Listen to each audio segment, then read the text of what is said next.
বিএনপির স্থায়ী কমিটির সদস্য ও ঢাকা ৮ আসনের সংসদ সদস্য মির্জা আব্বাস মালয়েশিয়ার রাজধানী কুয়ালালামপুরে চিকিৎসাধীন আছেন।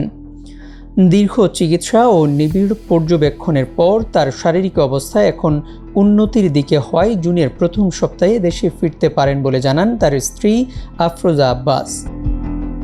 শনিবার মালয়েশিয়ার কুয়ালালামপুরে প্রিন্স কোর্ট মেডিকেল সেন্টার হাসপাতালে চিকিৎসাধীন মির্জা আব্বাসের শারীরিক অবস্থার সর্বশেষ তথ্য সাংবাদিকদের জানান আফরোজা আব্বাস।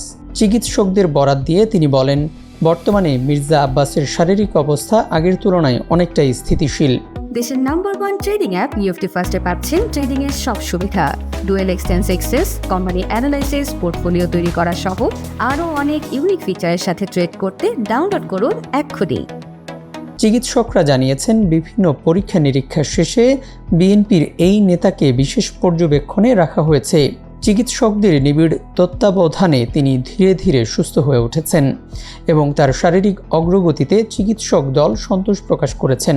আফরোজা আব্বাস জানান, চিকিৎসকদের পরামর্শ অনুযায়ী মির্জা আব্বাসকে বর্তমানে পর্যাপ্ত বিশ্রাম ও পুনর্বাসন চিকিৎসার আওতায় রাখা হয়েছে। চিকিৎসার প্রতিটি ধাপে অত্যন্ত গুরুত্বের সঙ্গে পর্যবেক্ষণ করা হচ্ছে।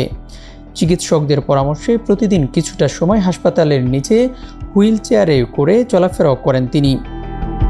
এই সময় উপস্থিত ছিলেন বাংলাদেশ জাতীয়তাবাদী যুবদল মালয়েশিয়া শাখার সভাপতি মোহাম্মদ জসিমউদ্দিন, জালালউদ্দিন স্বেচ্ছাসেবক দলের সদস্য সচিব হেলাল শিকদার, সোহেল আহমেদ, ইমরান আহমেদ। এছাড়া সেখানে মালয়েশিয়ায় কর্মরত সাংবাদিকবৃন্দ উপস্থিত ছিলেন।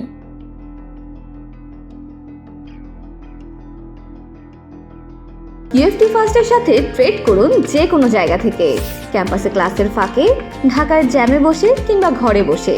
ট্রেডিং এখন হাতের মুঠোয়, তাই ট্রেড করুন যখন খুশি যেখানে খুশি।